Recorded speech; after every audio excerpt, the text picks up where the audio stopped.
여러분 안녕하십니까? 불의경제연구소 성경과 경제 시간입니다. 이번 시간에는 복스토리의 구성에 대해서 말씀을 드리겠습니다. 복스토리는 전부 8파트로 나누어져 있습니다. 가장 알기 쉽게 또 내용이 대비되게 잘 구성을 했습니다. 제 1부를 보면은 지음받은 모든 사람의 복스토리입니다. 제목을 한번 잘 보십시오. 지음을 받은 모든 사람의 복스토리입니다. 생육하고 번성하고 충만하고 만물을 다스리며 정복하는 복은 하나님을 믿는 성도들에게만 주신 복이 아닙니다. 우리 믿음의 성도분들은 여기에 대해서 분명하게 인식을 하셔야 됩니다. 왜 믿는 우리 성도들에게만 복을 주시면 됐지 믿지 않는 사람들에게 왜 복을 주시는가? 우리가 이렇게 흔히 생각할 수도 있고 사실 현장에서 많이 생각하고 있잖아요. 그죠? 믿는 나는 가난한데 믿지도 않는 저자는 왜 저렇게 잘 사는가? 이렇게 생각할 수가 있죠. 그 이유를 우리가 분명히 알아야 돼요. 하나님의 형상으로 지음을 받은 모든 사람에게 하나님께서는 복을 허락하셨습니다. 절대로 믿는 성도들에게만 주신 복이 아니라는 거죠. 그래서 이 복은 차별이 없어요. 또 제한도 없어요. 공평해요. 그리고 누구에게나 다 해당이 되는 일반 은총의 복이기 때문에 믿음이 없는 사람도 세상에서 부자가 될 수 있고 믿음이 있는 사람도 세상에서 가난할 수 있다는 겁니다. 이 대명제에 우리는 반드시 인정하고 여기에 승복을 해야 됩니다. 그래서 믿는 나는 가난하고 믿지 않은 이웃은 부자라고 소갈이할 필요가 없어요. 경제는 하나님의 경제 원리대로 했느냐 하지 않았느냐에 따라서 결과가 지어집니다. 그렇다면 이런 질문이 있잖아요. 저자는 믿지도 않는데 왜 부자로 살아? 그의 경제 행위는 반드시 성경에 기록된 경제 원리대로 했습니다. 그것이 우연의 일치든지 뭐든지 그거는 그 다음에 문제이고 그의 경제 행위는 성경에 기록된 대로 했다는 겁니다. 근변검수하고 그리고 철저하게 아끼고 또 저축하고 또 그리고 좋은 기회가 있으면 투자하고 뭐 이런 것을 했다는 거죠. 거기에 대해서 우리가 생각을 잘 해야 됩니다. 사실 제가 오늘 또 허아무개 장로님의 간증을 보니까 참 재미도 있고 간증도 참 잘 하는데 공통점이 뭐냐면 자꾸 이 세상 헛되고 헛되다고 합니다. 전도서의 말씀을 끌어내가지고 세상 헛된 거예요. 아무리 잘 배워도 그것이 믿음과 무슨 관계가 있으며 아무리 제사를 많이 쌓은들 그것이 나중에 죽은 다음에 천국 갈 때 그게 무슨 도움이 되겠냐고 자꾸 이렇게 얘기를 합니다. 여러분 그것이 굉장히 속 시원하고 들으면 재밌지만은 가만히 생각해 보면요. 사탄의 저주입니다. 그게. 사탄의 주술이라고. 왜냐하면 창세기 1장 22, 28절에서는 사람을 하나님 형상대로 지으시고 반드시 복을 누리고 살라고 하나님께서 명령을 하셨거든요. 여러분, 가난한 여러분, 저도 큰 부자는 아닙니다만은 솔직하게요. 죄 지은 거, 우리가 새치기 한 거, 지하철 무임승차한 거, 또 남을 미워한 거 이런 것은 해결을 잘해요. 그런데 하나님 정말 부자로 살고 부유하게 살면서 가난한 사람을 잘 돌보라고 하나님께서 명령하셨는데 제가 그 명령을 지키지 못하기 때문에 정말 죄송합니다. 하나님 저를 용서해 달라고 이렇게 회개한 적 있습니까 여러분? 사실은 이 회개를 먼저 해야 되거든요. 성경도 첫 언급의 원칙이라고요. 그런 원칙이 있어요. 가장 1장 22, 28절에서 사람을 지으시고 바로 생육번성 충만하고 복을 누리라고 명령을 내렸잖아요. 그럼 그것이 가장 중요한 거예요. 성경의 1.1핵이 어느 것은 더 중요하고 어느 것은 더 중요하지 않고 그렇게 비교는 할 수 없습니다만은 첫 언급의 법칙에 의하면은 예를 들어서 하나님께서 천지를 창조하셨느니라. 그것이 가장 중요하기 때문에 창세기 1장 1절에 나온 겁니다. 만약 그것이 대충 중요하다면 다른 성경이 쭉 이어지고 나서 저 뒤에 가서 야, 그 천지는 내가 창조했다니까? 너가 살고 있는 그 천지 내가 창조했어. 이렇게 말씀하실 수도 있는 거거든요. 그러나 이 세상 모든 원리를 풀어나가는 것은 순서가 있고 경중왕급이 있는데 가장 우선적이고 가장 중요하기 때문에 천지는 하나님이 창조하셨다고 창세기 1장 1절에서 선포를 하신 겁니다. 복을 누리고 살라는 것도 마찬가지예요. 창세기 2장으로 넘어가지 않아요. 창세기 1장에서 사람을 하나님의 형상대로 만드시고 또 에덴의 동산을 만들어 놓으시고 생육번성 충만하고 복을 누리고 살라고 선포하신 겁니다. 그래서 굉장히 중요한 겁니다. 그 다음에 이제 두 번째로 택함을 받은 이스라엘의 복 스토리인데요. 이게 교회를 다니든지 교회를 다니지 않든지 관계없이 이스라엘에 대해서는 굉장히 주목을 많이 하고 있어요. 잘 사는 것 같고, 세계 노벨 경제학상이 아니고 노벨상을 받은 사람들의 약 22%가 유대인이라고 하잖아요. 그리고 미국의 전 세계 금융계를 이렇게 장악하는 수장도 전부 유대인이고, 과학자들도 유대인이 엄청나게 많고, 그래서 이런 것만 보면, 아하, 막연하게 생각하죠. 하나님께서 봐주셨으니까 이스라엘이 이렇게 잘 사나 보다, 이렇게 생각하잖아요. 그런 건 아니거든요. 그것은 차차 이제 제가 설명을 드릴 건데, 하여튼, 이스라엘을 선택을 하시면서, 선민하시면서, 주신 복이 있단 말입니다. 그건 왜 그러냐면은, 하나님께서 거룩한 민족으로 택하신 이스라엘이 먹고 살기 위해서, 생존을 위해서, 더 잘 살기 위해서 이방신을 믿으며 타락하고 더러운 성적 퇴폐가 일렁이는 애국과 가나안 문화에 동화되는 일이 없도록 해야 되는 겁니다. 그래서 특별한 복을 주셨습니다.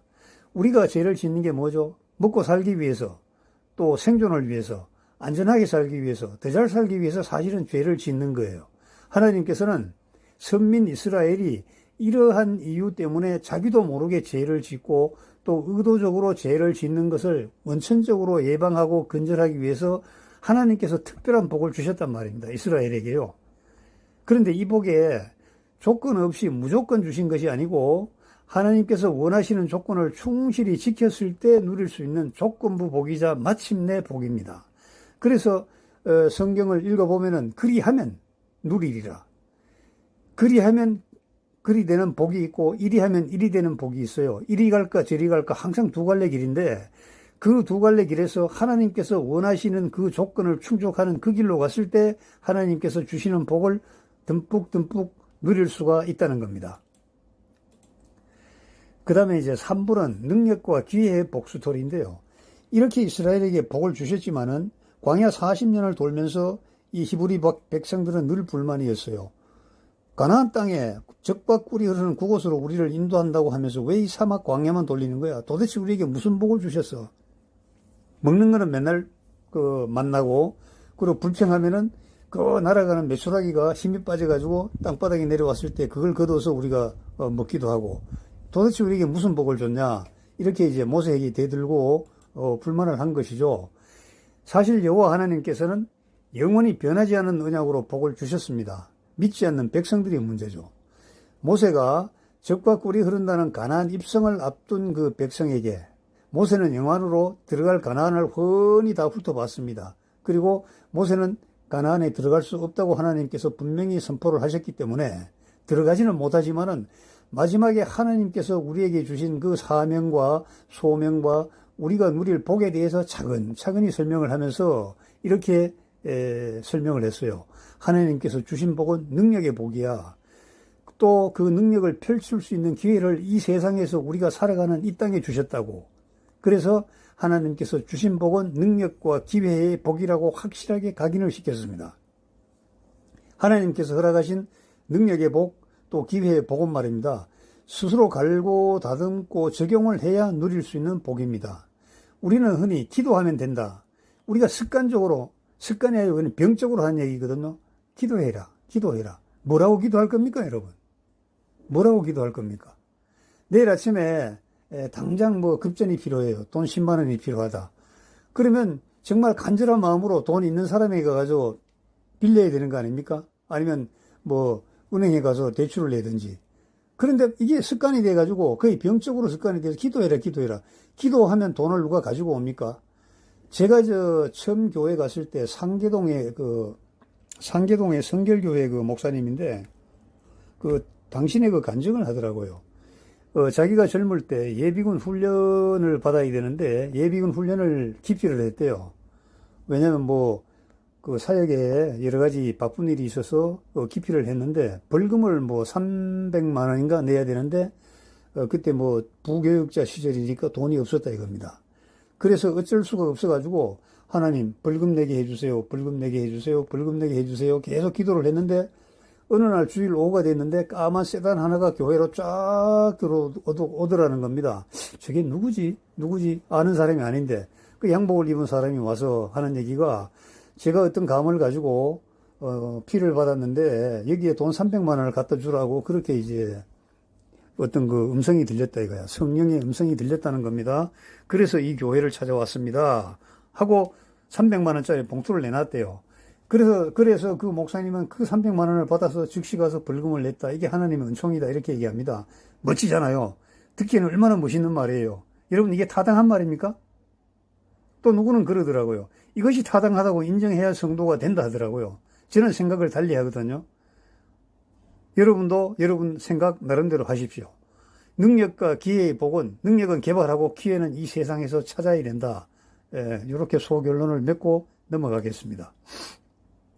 그 다음에 이제 4부가 되면은 신약 시대의 영적 이스라엘이라고 하잖아요. 영적 이스라엘의 복스토리. 우리 주님을 구세주로 믿고 주님의 십자가 사건을 인정하고 그것이 나를 위해서 일어난 하나님의 배려라고 생각을 하고 우리가 믿고 입으로 그 시인할 때 우리는 구원의 은혜를 받는 거잖아요. 그 구원의 은혜를 받은 모든 사람은 영적 이스라엘이라고 이렇게 표현을 합니다. 생육 번성 충만하며 다스리고 정복하는 구약시대의 복은 신약시대에는요. 하늘의 신령한 복을 구하면 저절로 얻어지는 은혜와 선물의 복으로 바뀌었다는 겁니다. 그러므로 우리가 무조건 주세요 조르고 떼쓰고 이렇게 막 이렇게 악다구니 쓰는 그런 기도는 이제 더 이상 하지 말아라는 거예요. 왜냐하면 하늘의 신령한 복을 구하면은 우리의 필요를 소상히 아시는 주님께서 은혜의 선물로 허락하신 만사 형통의 복을 받아서 풍성하게 누리면 된다. 그 원리를 깨달아야 된다 이런 겁니다.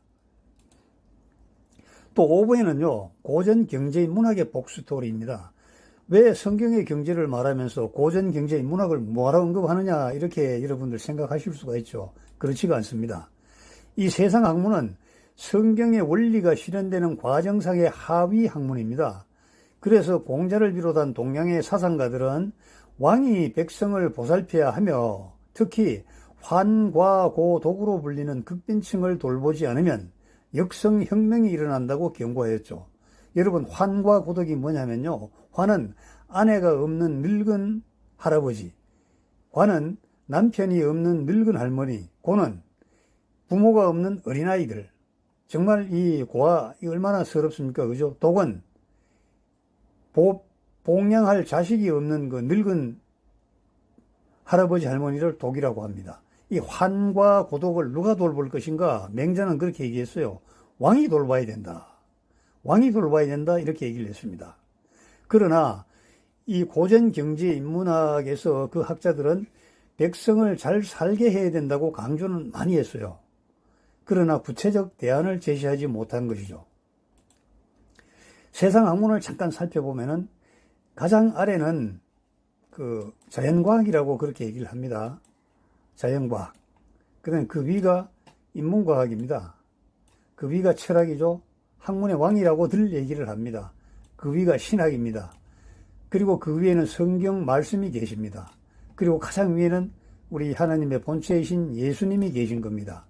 이 원리를 잘 알고 있어야 됩니다. 그래야 우리가 복수토리를 공부하면서 왜 세상 얘기 왜 해? 세상 학자들 얘기를 왜 하느냐고 얘기하는데 이것을 알면은 그러한 그 궁금증이 풀리게 됩니다. 그 다음에 6부는 그 사마천의 화식경제인데요. 이 화식경제의 복수토리입니다.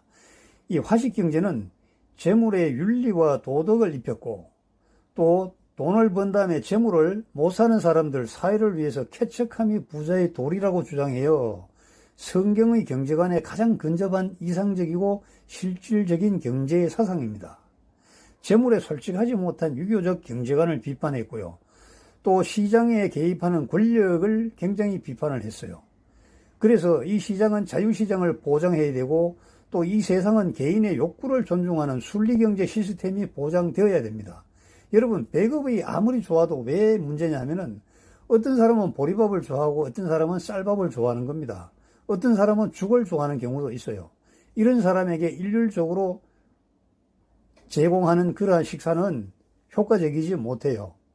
그래서 개인의 욕구가 존중되어야 된다. 왜냐하면 개인은 욕구에 따라서 행위를 하게 되고 행위에 따라서 모든 결과가 도출되기 때문입니다. 그래서 권력이 시장에 개입하지 않고 자유시장을 보장하고 개인의 욕구를 존중하는 순리경제 시스템이 보장된다면 누구나 부자가 될 수 있는 확실하고 구체적인 선한 방법을 설명한 경제이론이 바로 사마천의 화식경제이론입니다. 7부는요, 카오스 세상의 혼란한 복수토리입니다. 세상은 돈을 향해 움직이고 돈은 세상을 향해 움직입니다.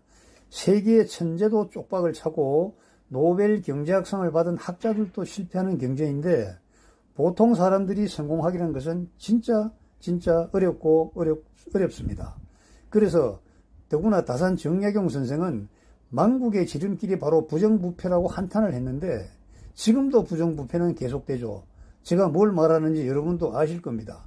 그래서 세상은 혼란한 카오스 세상인데 이런 세상에서 목회자들이 직접 경제행위를 하지는 않는다고 하더라도 여호와의 복음경제 복수도리를 터득하고 우리 성도들의 경제행위가 올바로 이루어질 수 있도록 말씀을 선포하고 또 때로는 개입도 하고 때로는 이렇게 터치도 해주고 이렇게 해서 성도의 경제를 이끌어야 한다는 겁니다. 말로만 재물은 부정한 것이다. 그러면 사례비는 왜 받습니까? 목회자들 여러분. 사례비 가져오면 이 더러운 거 왜 가져와서 나 이거 안 받을래. 이거 부목사 줘 하고 집어던진 당회장 목사님 한 분이라도 계십니까? 계시면 그런 소리 해도 됩니다. 다음은 마지막 8부인데요. 스스로 완성해야 될 복수토리입니다. 아무리 좋은 이론일지라도 실천할 수가 없거나 적극적으로 실천하지 않는다면 아무런 의미가 없어요. 여호사는 백성들에게 말했잖아요. 스스로 밟아 개척하라. 분깃을 더 달라고 떼쓰지 말고 저기 남아있는 땅을 너희 발로 개척해. 공격해서 무찌르고 그 땅을 너희 땅으로 차지하라고. 그러니까 적극적으로 실행해야 사명을 감당할 수 있는 경제를 획득할 수 있는 겁니다. 8부에서는 가장 중요한 내용을 간추렸거든요. 그래서 시간이 없는 분들은 사실 8부를 먼저 읽어봐도 좋습니다. 그 중에서 단 하나라도 의미를 터득하고 실행한다면요, 여러분께서는 반드시 복수토로의 주인공이 될 수가 있습니다. 다음부터는 구체적인 사항을 제가 언급을 하면서 여러분과 좋은 시간을 갖도록 하겠습니다. 여러분, 오늘은 여기서 마치겠습니다. 감사합니다.